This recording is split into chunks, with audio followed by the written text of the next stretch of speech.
ñun dañoo doon association boo xamante ne ni ko gars yi waxee association des Jakarta de Moussante mu doon ab association boo xamante ne ni ay xale ñoo ci nekk may souligner benn chose rek muy ñi ci nekk ñee ñëpp ay responsable lan moo leen def responsable parce que ñu ci bari bi ñuy commencé dawal Jakarta ay embauchement lañu yoroon mais daw nañ ba jënd seen i moto bopp di gérer seen bopp ku ci nekk tey jii boo gérewul dara ci sa kër xaaj bi yaa ngi koy dimbalee sa waajur wala xaaj bi yaa ngi koy dimbalee sa raq wala sa keneen ak keneen kon nag loolu muy développement bu commencé ci loolu muy lenn lu ñu rafetlu ci Ablaye Dieye xamuñu ko miinuñu ko bu baax mais à travers ñi mu àndal ñu ci bari miin nañ leen lépp politicien bu ne romb nañu foofu wallahi lazim kenn mësu faa taxaw c'est la première fois ab politicien taxaw suñu fee nga xamante ne nii xeebuñu ko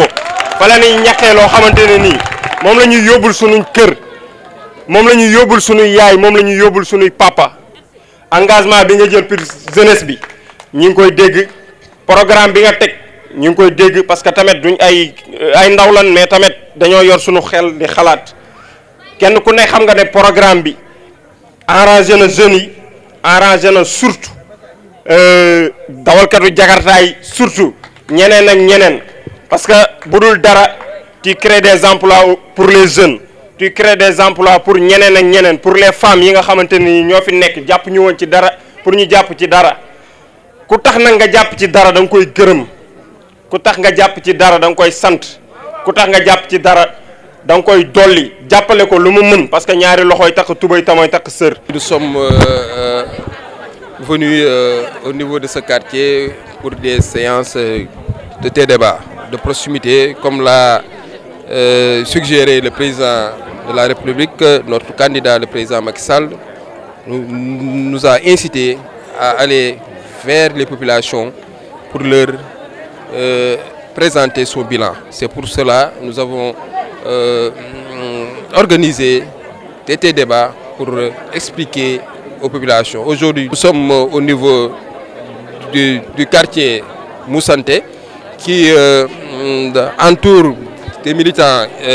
au niveau de notre centre de vote, école Iba Katiba. Donc je pense que c'était vraiment nécessaire et utile de venir leur expliquer les réalisations du président Macky Sall et aussi son bilan. Donc nous avons un président apte, un président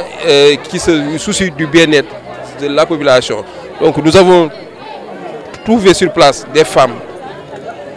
de développement. On a échangé pour les accompagner sur leur capacitation, mais aussi sur leur autonomisation avec des activités génératrices de revenus. Et aussi, le président Macky Sall est sur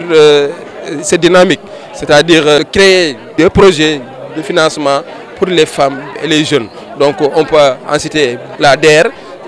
qui est un projet phare pour accompagner et appuyer les petits projets des femmes. Et aussi, on a sensibilisé toute la population à voter utile. Et voter utile, je pense que c'est voter le président Macky Sall, qui est en train de faire des réalisations palpables, mais aussi qui a des perspectives pour ce pays-là. C'est pour cela qu'on a appelé aux militants d'aller retirer leur carte de vote et d'aller voter dans le calme. On a vu la sortie du président Ablaye Wade que nous respectons parce que c'est un grand-père pour nous. Le message qu'il a appelé pour que les jeunes saccagent ou bien mettent le feu au niveau des centres de vote, je pense que nous, en tant que jeunes, ce n'est pas de notre rôle. Donc nous sommes là pour voter dans la paix, mais aussi avec la sécurité. Donc j'appelle la jeunesse de ne pas répondre à cet appel parce que le Sénégal est un pays démocratique, c'est un pays de paix, mais aussi c'est un pays où on se respecte. Donc j'appelle à la jeunesse thiessoise de ne pas répondre à cet appel parce que nous sommes une jeunesse saine. Abdou Diouf nous taxait de jeunesse malsaine, mais aujourd'hui nous avons un président à qui nous avons confiance pour reconquérir la jeunesse thiessoise. C'est le président Macky Sall qui est le président de l'émergence. Je vous donne rendez-vous le soir du 24 février pour qu'on puisse fêter la victoire au premier tour de notre candidat, le président Macky Sall. Merci beaucoup.